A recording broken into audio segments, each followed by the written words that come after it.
रूस और यूक्रेन के बीच करीब 2 महीने से चल रही जंग अब और भी तेज हो गई। मारियोपोल में तो लड़ाई अब अपने आखिरी दौर में पहुंच गई है। रूसी सेना और चेचन लड़ाके वहां जल्द ही कब्जे का दावा कर रहे हैं। वहीं पूर्वी यूक्रेन में भी रूस की सेना के ताबड़तोड़ हमले जारी हैं। रूस ने यूक्रेन के एक ठिकाने पर रॉकेट लॉन्चर से भीषण हमला बोला और इससे जुड़ा एक वीडियो भी जारी किया, जिसमें मल्टी बैरल रॉकेट लॉन्चर से दागे गए रॉकेट आसमान को चीरते हुए अपने टारगेट की ओर बढ़ते नजर आए। जैसे ही हमले शुरू हुए, रॉकेट की तेज आवाज से पूरा इलाका थर्रा उठा। देखते ही देखते करीब 15 राउंड फायरिंग हुई, जिसके बाद आसमान में सिर्फ रॉकेट ही दिखाई दी। रूस ने दावा किया कि इस हमले में उसने यूक्रेन के कई सैन्य ठिकानों को पूरी तरह तबाह कर दिया। हमले के बाद की तस्वीरें भी सामने आईं, जिनमें कुछ इमारतें बर्बाद दिखीं और चारों तरफ उनका मलबा पड़ा नजर आया। हमले इतने जोरदार थे कि वहां पास लगी एक तांबे की मूर्ति को भी काफी नुकसान पहुंचा। हालांकि रूस ने यूक्रेन के किस हिस्से में ये हमले किए, इसकी जानकारी उसकी तरफ से नहीं दी गई। उधर यूक्रेन के खिलाफ रूस ने अपने सबसे आधुनिक और सबसे नए फाइटर जेट सुखोई 34 का इस्तेमाल तेज कर दिया, जिसका एक वीडियो भी रूस ने जारी किया। हालांकि यह वीडियो किस इलाके का है, इसका पता नहीं चल पाया। लेकिन हवाई हमले का जो वीडियो जारी किया गया, उसमें बम बरसाने वाले ये फाइटर जेट रूस के एक एयरबेस से उड़ान भरते नजर आए। चंद मिनटों के अंदर इन्होंने यूक्रेन की सीमा में घुसकर उसके सैन्य ठिकानों पर निशाना साधकर मिसाइलें दागनी शुरू कर दी।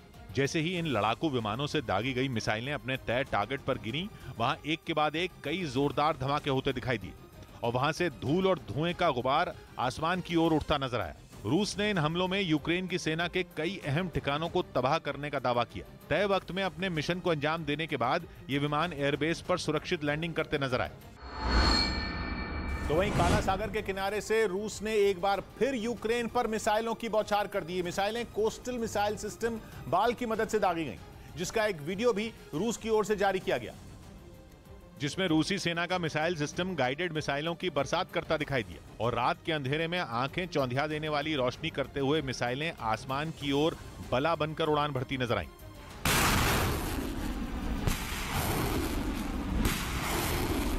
कुछ ही सेकंड के अंदर वहां से एक के बाद एक 4 घातक मिसाइलें दागी गईं, जिसकी वजह से पूरा इलाका न सिर्फ धमाकों की आवाज से गूंजता रहा, बल्कि धमाकों की रोशनी ने रात के अंधेरे को भी थोड़ी देर के लिए खत्म कर दिया। रूस ने इन हमलों में यूक्रेन के अहम सैन्य ठिकानों को तबाह करने का दावा किया।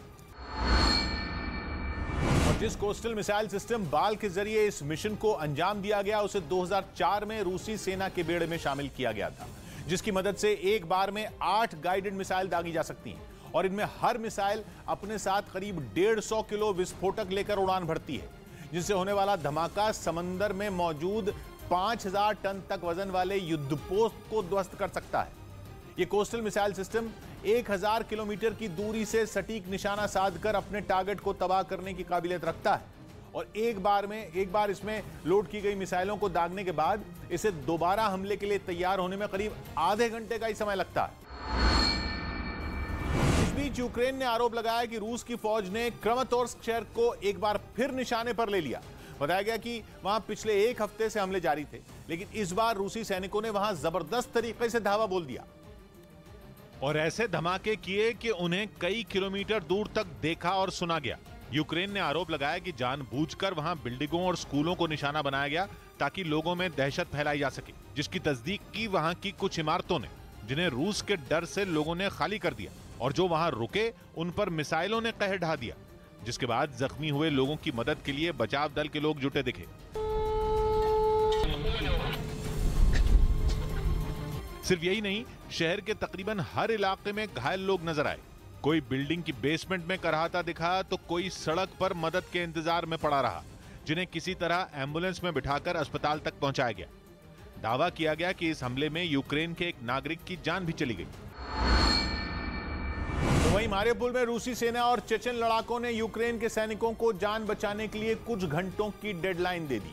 वहां अजोस्टल स्टील प्लांट में यूक्रेन के सैकड़ों सैनिक 2 दिन से जान बचाने के लिए छिपे हुए हैं। जिन्हें रूस की सेना और चेचन लड़ाकों ने शहर के बाकी इलाकों से खदेड़ देने का दावा किया, जिसके बाद मारियोपोल शहर में करीब 1.5 महीने से चल रही भीषण जंग अब सिर्फ अजोस्तल स्टील प्लांट के आसपास सिमट गई और इसीलिए रूसी सेना और रमजान कादिरोव के खूंखार लड़ाकों ने स्टील प्लांट की ऐसी घेराबंदी कर दी कि वहां से किसी का भी बचकर निकल पाना मुश्किल हो गया। रूस के हमले में अजोस्तल स्टील प्लांट को भी भारी नुकसान हुआ, उसके कई हिस्सों में आग लग गई। यही नहीं, स्टील प्लांट के नजदीक की कई इमारतों को भी निशाना बनाया गया।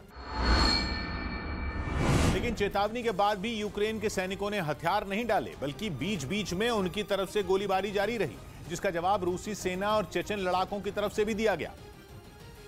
और इसका एक वीडियो रूस की मीडिया ने जारी किया, जिसमें अजोस्तल स्टील प्लांट के बाहर भीषण गोलीबारी होती नजर आई। बताया गया कि यह हमला रूस की सेना की तरफ से वहां से भाग रहे यूक्रेन के सैनिकों पर किया गया। असल में रूस ने एक दिन पहले ही चेतावनी दे दी थी कि हथियार नहीं डालने वाले यूक्रेन के सैनिकों को जान गंवानी होगी, और उसने ऐसा किया भी, जब स्टील प्लांट से निकलकर भाग रहे यूक्रेन के कुछ सैनिकों पर ताबड़तोड़ बम बरसा दिए गए। रूस ने दावा किया कि उसके हमले में यूक्रेन के कई सैनिकों को जान गंवानी पड़ी, जबकि चेचन लड़ाकों के साथ मिलकर अजोस्तल स्टील प्लांट पर किए गए रूसी सेना के इन भीषण हमलों ने अंदर छिपे यूक्रेन के सैनिकों को दहला कर रख दिया। वहां छिपे एक सैनिक का एक वीडियो सामने आया, जिसमें वो जान बचाने की गुहार लगाता दिखाई दिया, और इस वीडियो में उसने बताया कि प्लांट के अंदर 500 से ज्यादा सैनिक छिपे हुए हैं, जिनमें कई बुरी तरह घायल हैं। यही नहीं, अपनी जान बचाने की अपील करने वाले सैनिक ने यह भी बताया कि स्टील प्लांट के अंदर बड़ी संख्या में लोग भी छिपे हैं। यूक्रेन के सैनिक के मुताबिक ये उसकी आखिरी अपील साबित हो सकती है। Нашим останнім зверненням в нас можливо залишились лічені дні або години. इसकी एक बड़ी वजह भी है। तकरीबन 1.5 महीने तक रूसी सेना और चेचन लड़ाकों ने मिलकर मरियुपोल पर कब्जा करने के लिए अपनी पूरी ताकत लगा दी थी।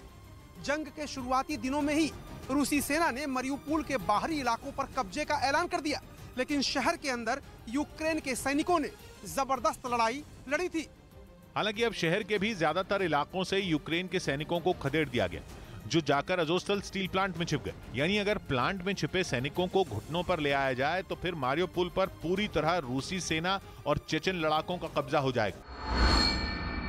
और यही वजह है कि अब रूस के सैनिक और चेचन लड़ाकों ने एक साथ मिलकर अपनी पूरी ताकत से अजोस्तल स्टील प्लांट पर धावा बोल दिया। उनके ताबड़तोड़ हमलों और घेरेबंदी से घबराए यूक्रेन के 5 सैनिकों ने सरेंडर भी कर दिया, जिसका एक वीडियो भी रूस के मीडिया की तरफ से जारी किया गया। वहां यूक्रेन की सेना के 4 सैनिक एक साथ खड़े दिखाई दिए।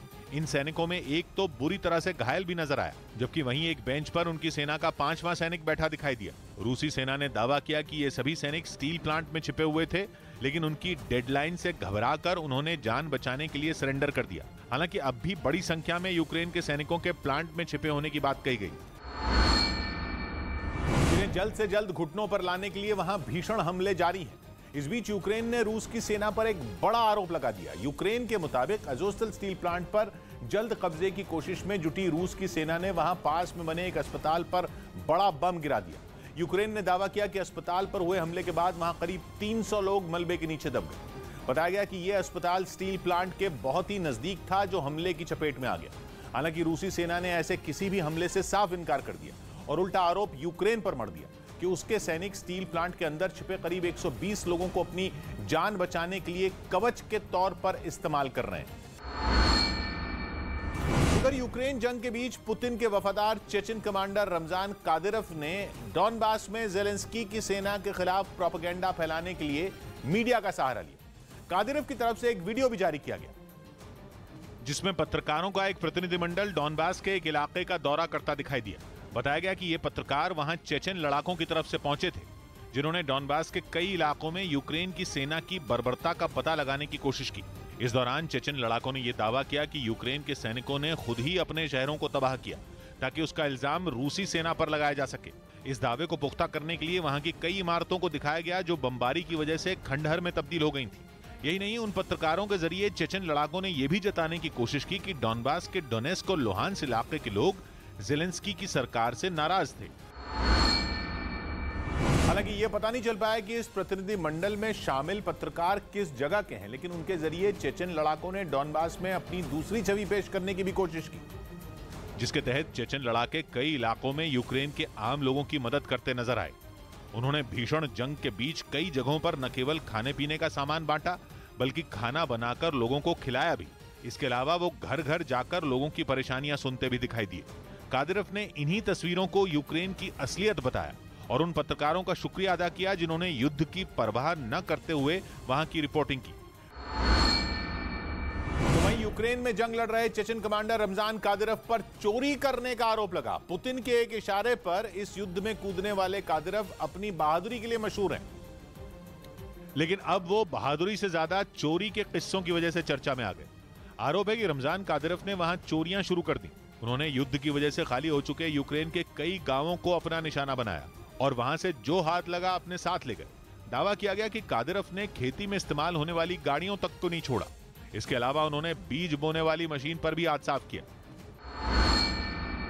चेचन कमांडर पर बेहद गंभीर और शर्मनाक आरोप लगे हैं। जंग की शुरुआत से ही यूक्रेन में रूसी सेना के साथ चेचन लड़ाके कंधे से कंधा मिलाकर यूक्रेन में लड़ रहे हैं और यूक्रेन के शहरों को बर्बाद कर रहे हैं। उनका हौसला बढ़ाने के लिए उनके कमांडर रमजान कादिरोव भी यूक्रेन पहुंचे थे, लेकिन कहा जा रहा है कि उन्होंने यूक्रेन से ट्रैक्टर और खेतीबाड़ी के कई सामान चुरा लिए। असल में पुतिन ने उन्हें यूक्रेन फतह करने के इरादे से जंग में उतारा था। हालांकि पुतिन का वो सपना तो अब तक अधूरा है। ऐसे में माना जा रहा है कि लंबी खिंच चुकी इस जंग की वजह से कादिरोव और उनके लड़ाके हताश हो चुके हैं। इस बीच यूक्रेन ने अपनी सेना का एक वीडियो जारी किया जिसमें यूक्रेन के सैनिकों ने जमकर शक्ति प्रदर्शन किया। इस वीडियो के जरिए यूक्रेन की तरफ से यह दिखाने की कोशिश की गई कि उसकी सेना दुश्मन को मुंहतोड़ जवाब देने की हिम्मत रखती है और उसमें इतनी क्षमता है कि वो रूस की फौज को अपने घर से भगाकर ही दम लेगी। यूक्रेन ने जो वीडियो जारी किया उसमें उसके सैनिक दुश्मन पर गोलियां बरसाते नजर आए। न सिर्फ फायरिंग बल्कि रूस के फौजियों पर गोलाबारी की तस्वीरें भी सामने आई। वीडियो में यूक्रेन की सेना की रणनीति के तहत रूसी सैनिकों के बंकरों में एक के बाद एक कई धमाके होते भी दिखे। यूक्रेन के सैनिकों की जाबाजी दिखाने के लिए वीडियो में उसकी सेना के फौजी हेलीकॉप्टर से पैराशूट के जरिए कई हजार फीट की ऊंचाई से नीचे कूदते दिखाई दिए। रात के अंधेरे में भी यूक्रेन के सैनिकों ने दुश्मन पर मिसाइलें दागी। उधर लुहांस्क में रूस से निपटने के लिए यूक्रेन ने अपना प्लान तैयार कर लिया। ये इलाका पूर्वी यूक्रेन में आता है जिसे रूस ने फरवरी में ही अलग देश घोषित कर दिया था, लेकिन ज़ेलेंस्की की सेना पीछे हटने को तैयार नहीं है। इसके लिए यूक्रेन के कई टैंक वहां की सड़कों पर दौड़ते नजर आए। उन पर जवान ऐसे डटे हुए थे कि किसी भी हमले का तुरंत जवाब दिया जा सके। इतना ही नहीं, ये सैनिक अपने लिए बंकर बनाते भी नजर आए। इसके अलावा वो अपनी जरूरत की चीजें भी जुटाते दिखे ताकि रूसी सेना के साथ जंग में कोई कमी न रह जाए। हालांकि यूक्रेन के जवान मजबूती से डटे रहने की बात कहते दिखे, लेकिन कुछ जगहों पर तबाही के निशान भी नजर आए। इस दौरान सड़क पर खड़ी एक गाड़ी की हालत भी ताजा हमलों की गवाही दे रही थी। उसके शीशे टूट चुके थे तो टायर धंस गए थे। तो वहीं रूस के खिलाफ जंग में यूक्रेन को लगातार हथियारों की मदद कर रहे ब्रिटेन ने अब उसे अपनी सबसे घातक ब्रिमस्टोन मिसाइलें देने का फैसला किया, जिसके बाद जमीन पर ही नहीं बल्कि समंदर में भी रूसी सेना की मुसीबत बहुत ज्यादा बढ़ सकती है। क्योंकि इस बार ब्रिटेन ने यूक्रेन को जो ब्रिमस्टोन मिसाइलें देने का ऐलान किया, उन्हें जंग के मैदान में टैंकों का काल तो माना ही जाता है, साथ ही इनकी मदद से समंदर में तैनात युद्धपोतों को भी निशाना बनाया जा सकता है। इस मिसाइल को चाहे जमीन से दागा जाए या फिर फाइटर जेट से, ये तेज रफ्तार से चल रहे टारगेट को भी सटीक निशाना साधकर तबाह कर देती है। इससे पहले ये खतरनाक मिसाइलें सीरिया और लीबिया की लड़ाई में अपना लोहा मनवा चुकी हैं,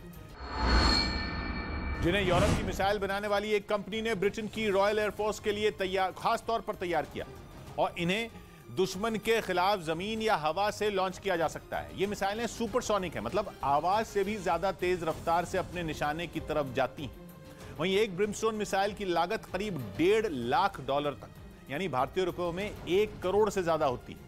ब्रिटेन के अलावा जर्मनी और सऊदी अरब की वायुसेनाओं के बेड़े में भी ये मिसाइलें शामिल हैं। उधर अमेरिकी सरकार रूस का मुकाबला करने के लिए यूक्रेन को 18 हॉवित्जर देगी। अमेरिका ने आशंका जताई कि रूस अब और भी घातक हमले करने की तैयारी में जुटा है और इसी खतरे से निपटने के लिए उसने यूक्रेन को ये तोप देने का फैसला लिया। दावा है कि पुतिन की सेना पूर्वी यूक्रेन में और भी भीषण हमले करने जा रही है। ऐसे में बाइडेन ने पुतिन के प्लान को फेल करने की रणनीति बना ली। इसी इरादे से उन्होंने ज़ेलेंस्की सरकार को 18 हॉवित्जर देने वाले फैसले पर अपनी मोहर लगा दी। On the howitzers specifically, I think that you'll see them move very, very soon. यानी अब ये तोप जल्द यूक्रेन में रूसी सेना के सामने गरजती नजर आएंगी। और माना जा रहा है कि होवित्जर की नई खेप मिलने से ज़ेलेंस्की की सेना की ताकत में काफी इजाफा होगा, लेकिन रूस का समर्थन कर रहे चीन को यह बात चुभ गई, क्योंकि होवित्जर के सामने दुश्मन का टिक पाना आसान नहीं होगा, जिसकी वजह है होवित्जर की खूबियां। ये लंबी दूरी तक मार करने में सक्षम है और इस तोप से 50 किलोमीटर की दूरी पर दुश्मन के ठिकानों पर आसानी से हमला किया जा सकता है। साथ ही 5 सेकंड में ये 3 गोले दाग सकती है। इसलिए अमेरिका की इस मदद पर चीन ये दलील दे रहा है कि हथियारों की खेप देने से युद्ध और भड़क सकता है। असल में अमेरिका इस जंग की शुरुआत से